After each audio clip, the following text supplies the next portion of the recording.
In this video, I want to have a look at how to do the spike stitch. So a spiked single crochet. So in this little swatch here, I've got a few spike stitches done in the same color as the rest of my pattern.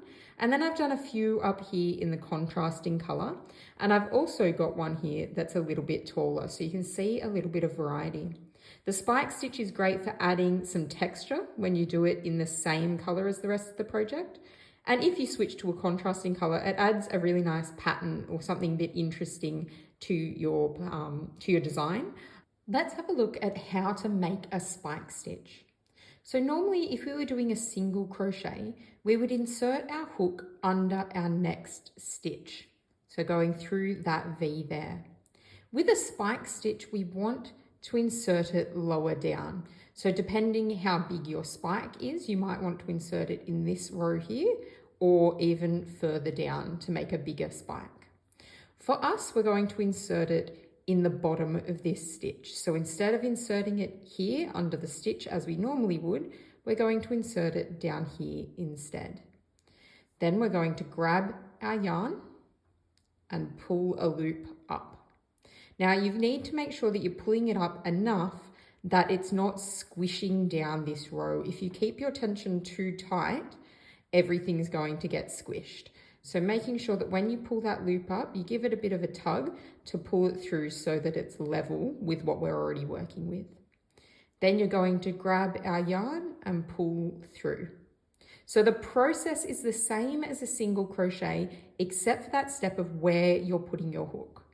So I'll do 2 single crochets to separate our spike stitch from the next one. And then we'll do another one as well, just to show you. So there's our 2 single crochets, and now we're going to do another spike stitch. So instead of inserting it into the next stitch, we're going to insert it further down, grab your yarn and pull a loop up, giving it a little bit of a tug so that it's nice and level, and then grab a loop and pull it through. So let's do that one more time. So 2 single crochets to separate. Some patterns won't have you do this to separate the stitches, and that's okay. Whoops, putting my hook in the wrong spot there. And then let's do one more spike stitch there. So going in further down, grabbing our yarn and pulling a loop up, and then grabbing our yarn and pulling through. And you can see the pattern of the spike stitch there. Now let's have a look at what this spike stitch looks like when we've got a contrasting color. So I've done a few single crochets here in my new color, and now I'm going to do a spike stitch or a spike single crochet. So I'm going through further down, grab my yarn and pull a loop up, give it a little bit of a tug to make sure it's level, and then grabbing that loop and pulling it through. So it just makes it that little bit more obvious where the spike stitch is, and it can provide a really interesting color change and some texture and contrast as well in your project. So going down a little bit lower, grab your yarn, pull it up, grab your yarn and pull it through. So you can see that spike stitch there as well in that separate color.